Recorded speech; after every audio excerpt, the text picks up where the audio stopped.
In the final 3:30 game, we got Texas Tech, who's 1-2, traveling to West Virginia, who's 2-1. Texas Tech favored by 6 points on ESPN+. I did not think I'd be talking about West Virginia as the playoff-eligible team and not Texas Tech by week 3, but here we are.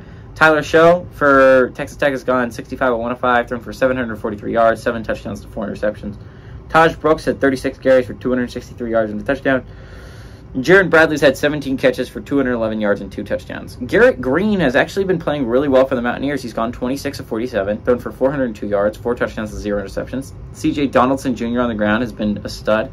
He's had 49 carries for 239 yards and 2 touchdowns. And Hudson Clement has had 6 catches for 187 yards and 3 touchdowns. This is actually a tied series, 6-6 all time. Last 4 games have gone to Texas Tech, though.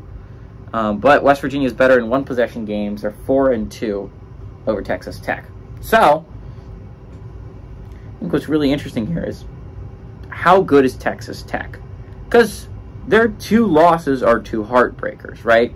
The game against Wyoming was a game they controlled in the first half, just kind of let slip away in the 3rd and 4th quarter, but you sent it to overtime, and it looked like you were going to beat Wyoming. You were going to survive Wyoming, but then Peasley converted a 4th and 7 for a touchdown, and then they ran it in for the 2-point conversion, and then suddenly you're leaving Wyoming with a loss. And you go back home, and you lose another heartbreaker to Oregon, a game that you controlled for the majority of it and looked like you were going to win.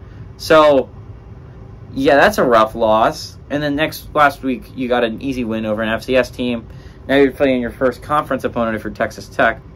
And West Virginia. Again, West Virginia's one loss is to a really good Penn State team on the road in Happy Valley. But since then, West Virginia's looked pretty dang good. I mean, to be fair, the next week they played Duquesne.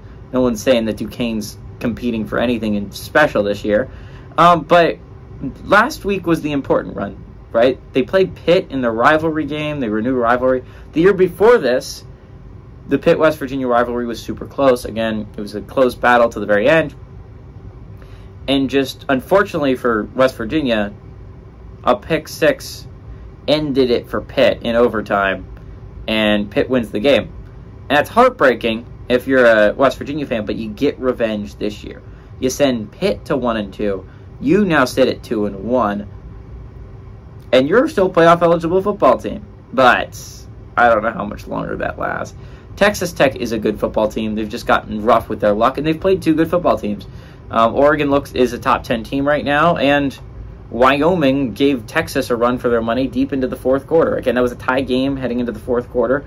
Again, that's not a bad Wyoming team. Neither of these losses are bad if you're Texas Tech. Not to say West Virginia is as bad, but I do think Texas Tech is the better football team here.